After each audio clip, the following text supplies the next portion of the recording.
Merdeka. Kita berjumpa lagi di podcast Nusantara, saya Arto Biantoro. Dan hari ini saya ingin membahas satu topik lagi tentang batik, tapi kali ini lebih spesifik kita akan membahas tentang batik Pekalongan.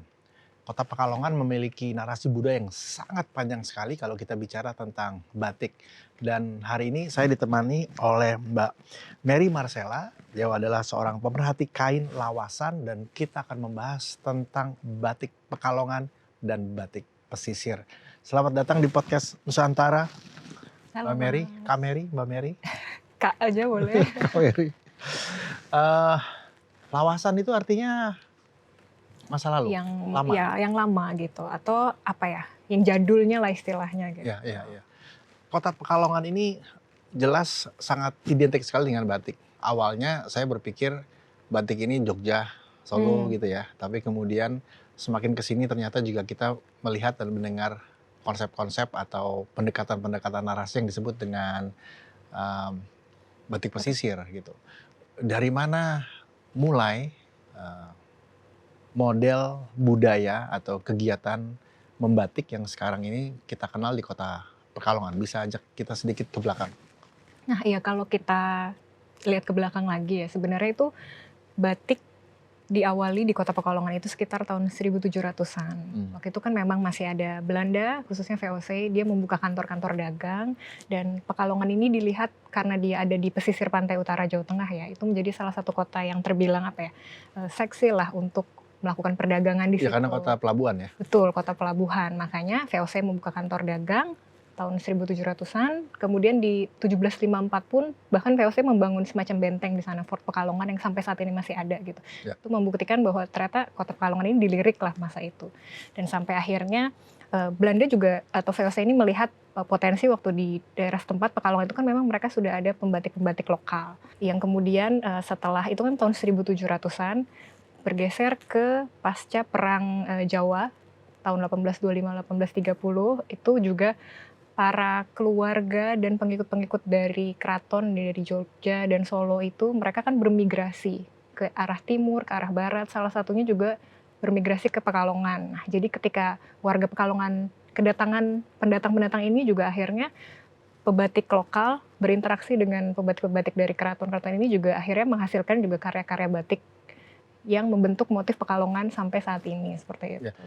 Artinya sebenarnya kalau ada pembatik lokal itu ada pattern pola budaya lokal yang lebih dulu ada sebelum Jogja Solo masuk dong sebenarnya. Betul, sebelum Jogja Solo masuk. Nah, sebelum Jogja Solo masuk ada lagi pengaruh, kita juga melihat kota pesisir atau pelabuhan ini kan seperti multi etnis gitu ya. Jadi ada pedagang dari India, dari Arab, Cina. ada dari Cina juga. Itu yang menghasilkan atau sebenarnya melahirkan motif-motif Pekalongan yang lebih tua lah sebelum akhirnya si pendatang-pendatang tadi masuk gitu dari Solo dan Jogja itu sendiri. Iya. Seperti apa konsep dari batik pesisir? Oke, nah kembali lagi kalau bicara kota pesisir atau batik pesisir ini, mereka identitasnya itu ada terlihat satu sih, terutama yang sangat visual bisa langsung kita lihat, yaitu dari warnanya. Penggunaan warna pesisir itu biasanya menggunakan warna yang cerah-cerah gitu, dibanding kalau misalnya Solo atau Jogja kan cenderung berwarna agak gelap gitu atau kecoklatan, Gitu ya. betul warna-warna tanah gitu. Nah kalau batik pesisir ini memang ciri khas utamanya itu warna yang cerah gitu. Kemudian juga kita bisa lihat misalkan kalau Pekalongan sendiri ada motif-motif yang tadi ada pengaruhi pada para pendatang dari Arab, Cina dan juga India itu motif-motifnya Pekalongan ini lebih ke naturalis gitu. Makanya ada unsur misalnya bunga atau tanaman dan juga hewan-hewan gitu. Betul. Dan lain-lain. Seperti itu. Kalau kita bicara pesisir berarti pantai utara Jawa. Betul. Dari Tegal Jawa Tengah ya, Tegal, sampai betul. Semarang, Lasem juga berarti termasuk. Lasem juga termasuk, betul. Oke. Kota-kota Lalu di bawah selatan juga bisa disebut batik pesisir. lebih ke yang utara sih. Oh, kebanyakan kalau utara. yang saya lihat betul. Oke. Kalau bicara karakteristik teknisnya misalnya katakanlah dari mana warna-warna itu berasal misalnya, ada informasi sejarah atau narasi teknis tentang itu? Ya, kalau warna dulu itu memang batik menggunakan pewarna-pewarna alam ya. Kalau misalnya kita mengambil contoh batik 3 negeri yang terkenal dari Lasem. Sebenarnya kan itu ada 3 warna. Kalau pewarna alam coklat sendiri biasanya diambil dari tanaman soga. Nah itu diwarnai juga di daerah Solo gitu. Jadi itu berpindah-pindah tempat. Kemudian kalau warna biru, nah ini yang ciri khasnya Pekalongan. Ya. Biru ini dari tanaman indigo, diwarnai di daerah Pekalongan, dan terakhir warna merah itu dari akar mengkudu, itu diwarnainya di Lasem. Ya seperti ini, contoh-contoh ini semua Nah ya ini pewarna contohnya. alami ya. Betul. Ada juga memang biasanya pewarna alam ini dicampur dengan bahan-bahan kimia untuk menghasilkan gradasi warna tertentu. Misalnya hijaunya mau lebih pekat atau hijaunya lebih muda gitu. Karena kan kalau batik pesisir tadi kita melihat warnanya kebanyakan cerah gitu. Atau mungkin warna-warna pastel yang kalau warna alam itu mungkin susah untuk didapatkan gitu ya. Hari ini kita melihat karakter batik Pekalongan sangat kental sekali ya. Dan orang mungkin sudah langsung tahu, oh ini batik Pekalongan. Tapi kemudian apa yang membuat karakter ini menjadi sangat khas sekali? Katakanlah dibandingkan dengan Lasem, dibandingkan dengan kota-kota pesisir yang lain. Nah iya, kalau batik Pekalongan mungkin kita membahas karakter utama itu dari motifnya ya. Yang pertama itu ada motif buketan atau buket ya, buket bunga rangkaian bunga. Itu yang seperti ini juga sebenarnya salah satu contoh motif buketan ya. Jadi sebuah rangkaian bunga itu yang sangat khas dari Pekalongan. Jadi pemerhati kain seperti Mbak Mary kalau ngelihat ini udah ini pasti Pekalongan. Buketan, ya Pekalongan. Mana betul. Cirebon, mana Lasem Betul. udah pasti tahu. Biasanya langsung terlihat gitu. Tapi nanti kita akan bisa menelusuri lagi dari motif isen-isen yang kecil-kecilnya di dalamnya seperti itu. Kemudian juga kita bisa lihat biasanya batik itu ada, kalau dari Pekalongan ada cap atau tanda tangan. Sebelumnya itu ada cap atau tanda tangan dari rumah batik yang memproduksi batik itu. Seperti ini contohnya dari rumah batik Wisucun gitu, dia pasti akan membubuhkan tanda sebagai ini adalah produk mereka seperti itu. Itu juga menjadi ciri khas batik Pekalongan. Kalau daerah-daerah lain itu biasanya yang saya lihat itu nggak semuanya membubuhkan tanda gitu, tapi dari Pekalongan ini biasanya rumah-rumah batiknya dia punya supaya membedakan yang satu dengan yang lainnya. Ya menarik dengan Wisucun ini kalau kita bicara tentang orang-orang pertama ya yang mempopulerkan. Beliau juga salah satu yang memiliki pengaruh besar. Betul, pengaruh besar. Bisa cerita sedikit tentang latar belakang ini? Nah jadi Wisucun adalah salah satu keturunan peranakan Tionghoa yang berasal dari Pekalongan yang akhirnya mendirikan rumah batik seperti itu. Nah, belum lama ini juga sebenarnya kita memperingati 100 tahun perjalanan batik Wisucun gitu. Karena mereka memulai ini di tahun 1925. Itu di tahun 2025 ini kemarin mereka baru pameran 100 tahun perjalanannya. Dan kalau secara garis besar mereka itu sekarang sudah punya 3 generasi.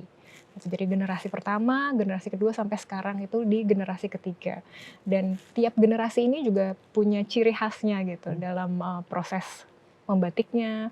Kemudian juga misalnya dari motif-motif yang dikembangkan gitu, sampai ada motif-motif yang sudah dibuat akhirnya tidak diproduksi kembali gitu. Dan sampai yang generasi terakhir ini yaitu Ibu Widianti Wijaya, beliau ini mengembangkan motif batik dari generasi pertama Wisucun sampai menjadi batik yang lebih bersifatnya kontemporer lah sekarang gitu, dan menyesuaikan misalnya ada pemesan mau motif apa gitu ya, beliau akan mengkreasikan itu menjadi batik yang kontemporer.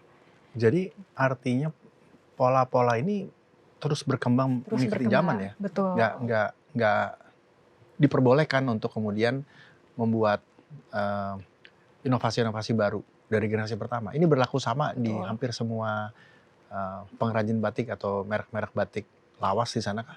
Nah, kita berbicara soal motif batik buketan. Nah, buketan ini itu artinya rangkaian bunga, buket gitu ya. Nah, sebenarnya motif ini seperti contohnya di layar ya, ini adalah pengaruh atau mendapat pengaruh pengembangan itu dari batik Belandaan seperti itu.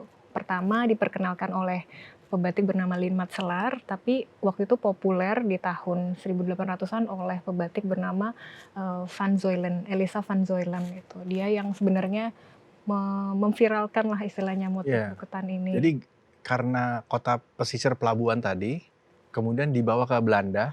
Betul, dibawa ke Belanda. Sangat terkenal di sana. Terkenal. Lalu kembali lagi ke sini. Itulah kesini. menyebabkan kenapa tadi pengaruh Indo-Belanda itu menjadi sangat dekat sekali dengan Pekalongan gitu ya. Betul, dan juga yang membuat beda kalau pengaruh Belanda itu biasanya bunganya juga mengikuti bunga-bunga yang referensialnya dari Belanda gitu. Jadi karena dulu motif buketan ini mereka mendapat inspirasi itu dari entah lukisan, entah buku-buku terkait botani atau hortikultura yang dikirimkan dari Belanda ke Indonesia gitu, atau adanya postcard-postcard itu yang menginspirasi Van Zuylen ini untuk menggambar motif bunga gitu, Ya, seperti tulip, mawar, sampai akhirnya ketika berkembang ada komunitas peranakan di Pekalongan, mereka mengembangkan bunga-bunganya yang lebih kita temui di Indonesia gitu, ya, atau bunga-bunga yang terpengaruh dengan filosofi dari peranakan itu sendiri gitu. ya. Ini semua dipikirkan juga oleh Suchun juga ya berarti ya? Betul. Kalau tahun 25 artinya ketika masuk ke dalam penjajahan Jepang, Suchun juga kemudian melahirkan atau menginspirasikan yang disebut batik Hokokai. Ya, Jawa Hokai ya? Hokokai, betul. Bisa cerita sedikit tentang batik Hokokai? Batik Jawa Hokokai ini juga sebenarnya sangat menarik gitu. Karena di masa itu, ini kan memang terinspirasi di tahun 42 sampai 45 lah ketika Jepang ada di Indonesia gitu. Cuma masa itu sebenarnya adalah salah satu masa yang sulit. Kenapa? Karena satu, diceritakan juga gitu dari keluarga Wisucun, ketika masa-masa tahun 42-45 ini mereka sempat mengalami kesulitan untuk mendapatkan bahan baku kain mori, yaitu kain dasar pembuat batik. Sampai akhirnya mereka harus barter. Jadi sehelai kain batik Wisucun yang sudah jadi ini ditukarkan dengan 2 atau 3 kain mori gitu untuk pengganti, dan mereka punya bahan baku untuk membuat kain batik itu pada masa Jepang itu. Nah, kemudian juga di masa itu sebenarnya ada cerita kelam. Ya, ini juga menarik gitu yang saya temukan ketika pameran kemarin. Jadi di rumah batik Wisucun di Pekalongan ini sempat mengalami 2 kali penjarahan. Yang pertama itu ketika masa transisi Belanda ke Jepang, itu kan memang ada desas-desus gitu. Masyarakat taunya adalah ketika komunitas peranakan ini adalah istilahnya antek-antek Belanda, sampai muncul sentimen-sentimen negatif, dan masyarakat sekitar itu menjarah rumah-rumah komunitas peranakan, dan salah satunya rumah batik Wisucun ini juga ikut terjarah, sampai semua batik-batik yang ada yang sedang dikerjakan itu dibawa habis, nggak ada yang bersisa, hanya pakaian yang dipakai. Dan waktu itu katanya ada ember cucian baju kotor itu, dan masih ada kain batik beberapa yang terselamatkan. Itu pertama, mereka kena penjarahan. Dan juga yang kedua, ketika masa mendekati agresi militer Belanda pertama gitu. Cuman karena mereka sudah belajar ya dari sebelumnya, jadi mereka mengamankan kain batik, dimasukkan ke dalam ember, dan dikubur di halaman belakang gitu. Nah, kembali ke motif Jawa Hokokai, karena masa itu sangat sulit, selain kesulitan bahan baku, kemudian kesulitan juga untuk pewarna atau apa. Jadi dari hasil penelitian yang dari apa yang saya baca seperti itu, motif Jawa Hokokai ini dari kain-kain yang ada itu tidak pernah ada ditemukan cap nama seperti yang tadi kita lihat kan, bisa dibubuhi misalnya Wisucun atau Lim Pingwei. Ini tidak pernah ditemukan sebenarnya, dan Ibu Widianti Wijaya ini yang generasi ketiga Wisucun ini menulis juga di bukunya bahwa sampai saat ini dia tuh belum pernah menemukan adanya koleksi batik Jawa Hokokai yang dibubuhi cap atau bertanda Wisucun gitu, dari generasi pertama maupun kedua. Nah, ini membuat saya juga berpikir ya, apakah ini mungkin karena saat itu memang mereka tidak mau terlihat atau identitas mereka sengaja mereka rahasiakan gitu, karena rumah-rumah batik lain pun yang memproduksi batik Jawa Hokokai ini tidak pernah ditemukan punya cap nama gitu. Sampai hari ini tidak ada satupun betul ditemukan atau kembali. Betul. Motif Jawa Hokokai ini ada, tapi kita tidak bisa mengidentifikasi ini sebenarnya siapa yang membuat gitu. Tapi kita tahu ini dari Pekalongan seperti itu. Ya. Tapi hari ini masih ada motif itu, masih diproduksi. Tapi sangat jarang gitu. Seperti Ibu Widianti generasi ketiga Wisucun ini sebenarnya masih memproduksi. Itu pun beliau mulai memproduksi itu dan meneliti si batik Jawa Hokokai dari generasi 1 dan 2 itu tidak ada, karena dia diminta gitu. Ada seorang pelanggan lah dari Jepang yang meminta beliau untuk membuat batik motif Jawa Hokokai gitu. Sampai akhirnya dia mencari, ya dia tidak menemukan sebenarnya kalau ada bertanda Wisucun gitu yang istilahnya mempopulerkan motif Jawa Hokokai lah gitu, dan rumah-rumah batik lain gitu. Mungkin ya tadi kalau dikaitkan ke sejarahnya ya karena ada masa kelam ketika pergantian kekuasaan Belanda Jepang, kemudian masa-masa sulit itu. Itulah yang membuat semua rumah batik sebenarnya tidak melabeli motif Jawa Hokokai ini adalah milik mereka gitu. Tapi mereka memproduksi pada masa itu gitu. Ya. Narase ini kan sangat khas ya. Betul. Tidak dimiliki di daerah lain ya. Artinya selain proses teknisnya, kekuatan narasi ini juga tentu saja mempengaruhi seniman batik, para desainer fashion gitu. hari ini. Bagaimana pandangan atau eh, bayangan yang hari ini Mbak Mary dapatkan ya ketika seorang artis, seorang fashion designer itu berkolaborasi dengan Batik Pekalongan. Biasanya apa yang keluar dalam pemikiran-pemikiran mereka hari ini? Nah, jadi mungkin kalau melihat hari ini ya, geliat batik kan pastinya sudah lebih eee, perkembangannya juga dengan batik-batik kontemporer itu Ya, sangat pesat gitu, dan ketika melihat seniman-seniman batik ini tentunya senang ya mereka bisa, apa ya, kembali melihat lagi batik Pekalongan yang dulunya itu memang adalah bisa dibilang kiblat batik lah, salah satu kiblat batik di Indonesia gitu. Meskipun kalau saat ini kan mungkin orang-orang lebih cenderungnya ke arah praktis pemakaian betul. seperti itu ya, kemudian juga lebih ke arah fashion, dan mungkin gak banyak, khususnya orang Indonesia yang saya lihat itu memang sampai menelusuri lebih dalam gitu, mungkin makna filosofis atau mungkin apa sih arti di balik sebuah motif yang ada di batik-batik Pekalongan itu gitu. Ya meskipun begitu tapi setidaknya batik Pekalongan ini dengan sekarang apa namanya, dipakai kembali atau menjadi inspirasi dari para pegiat seni atau mungkin fashion designer yang menggunakan motif Pekalongan ini, setidaknya ya suara atau nama batik Pekalongan ini ya kembali populer lah di tengah Hmm, masyarakat gitu, sampai mungkin mereka juga tergerak untuk melihat lebih jauh sejarahnya dan melihat bahwa kalau sekarang kan batik kita lihat langsung menjadi pakaian jadi gitu ya, ya, ya. kemeja, baju, rok gitu. Tapi sebenarnya kalau zaman dulu sehelai lembar kain batik itu prosesnya sangat panjang. Itu membutuhkan waktu bahkan